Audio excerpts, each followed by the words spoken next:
The first day of college marks a new chapter in every person's life. My experience was no different.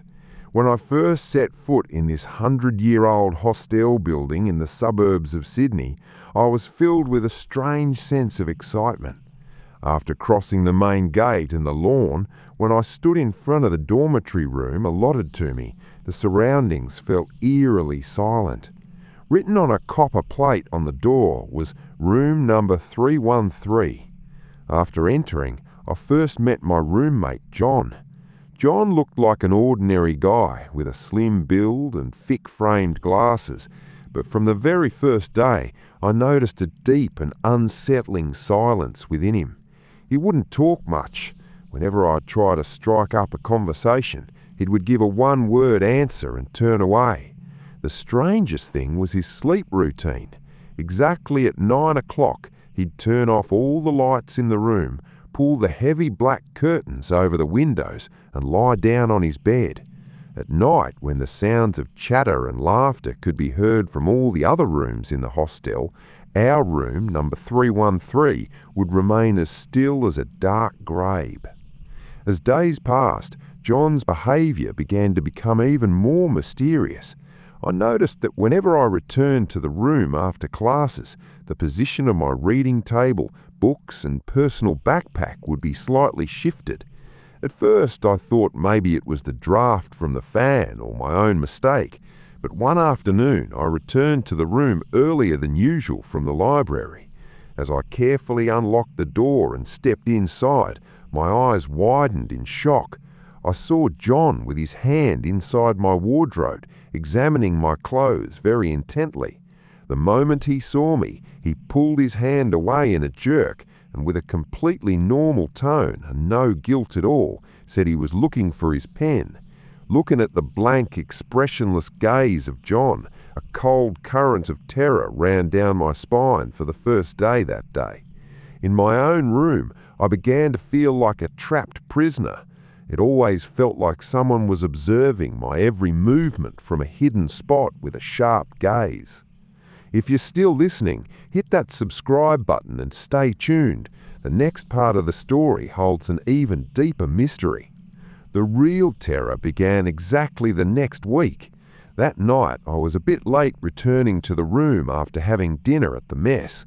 Entering the room, I found everything dark as usual, and John was lying on his bed covered in a sheet. I didn't turn on the light either, just kept my mobile on the table and went to lie down on my own bed. It was roughly 3 a.m.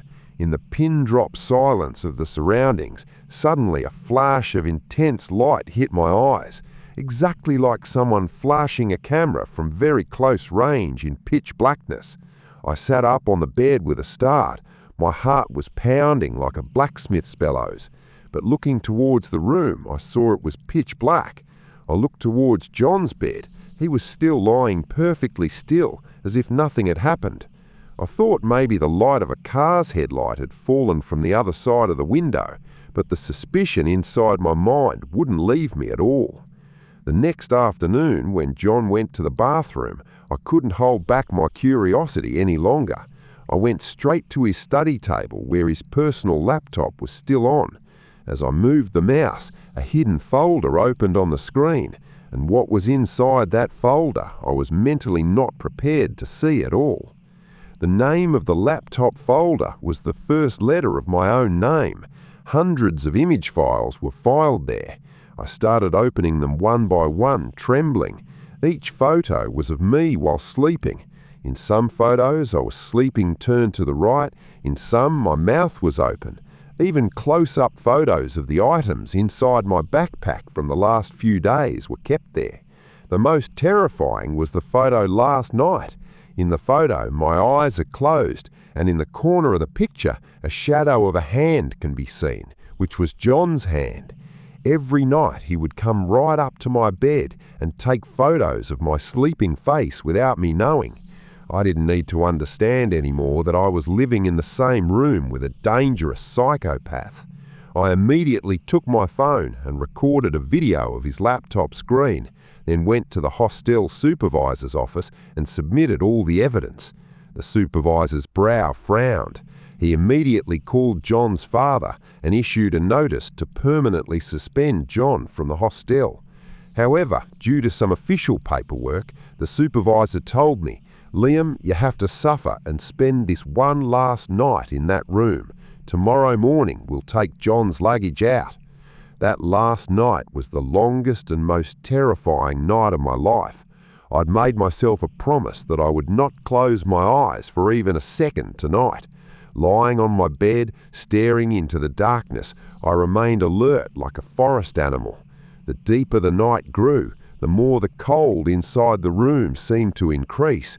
But towards dawn, when the darkness around had started to turn a bit grey, I didn't even notice when my eyes closed from exhaustion. Suddenly, around 5 a.m., I woke up due to a strange and unsettling feeling. I felt that the air inside the room had suddenly become very heavy and someone was standing very close to me. Without opening my eyes, I could feel someone's hot and deep breath hitting my face. I gathered all my strength and opened my eyes in one go. And what I saw, even after several years today, makes my hands and feet go numb when I remember it. John is standing right leaning over my bed. His face is only a few inches away from mine. He had no glasses on, and those glassless eyes of his were blood red. There was no anger or violence on his face. There was only a supernatural, bone-chilling, steady smile. He whispered, "Today's photo came out the most beautiful, Liam." Before I could scream, he walked straight out of the room. He left the hostel that night, but even today, when I sleep at night, I feel like someone is standing beside my bed in the dark, waiting to count my breaths with a camera pointed at me.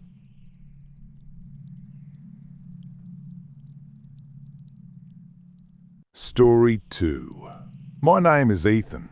When I got a scholarship at a renowned university in Melbourne, my joy knew no bounds. But since I didn't get a seat in the main dormitory on campus, I had to take a room in an old Victorian-era dormitory building at the back. The building was almost deserted because most students lived in the new block. My room number was 202. After entering the room, I was introduced to my roommate, Marcus. Marcus was a very tall guy, always wore a black hoodie, and would sit at his desk all day typing something on his laptop.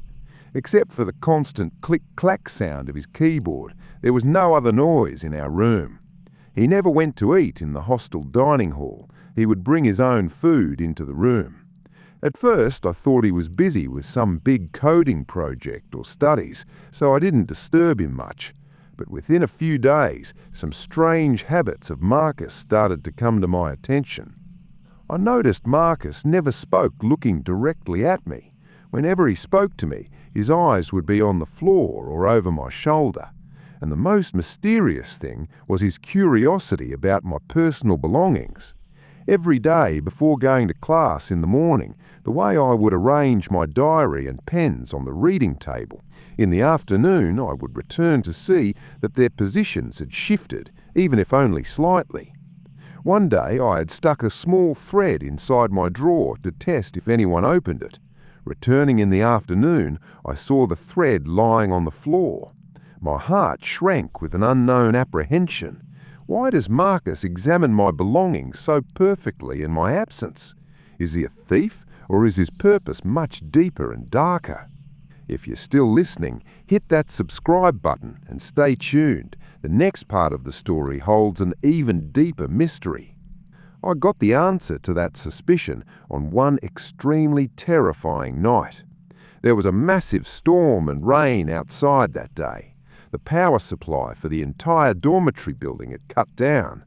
I was lying in bed reading a book by the light of my mobile screen, and Marcus was sitting at his desk working on his laptop as usual.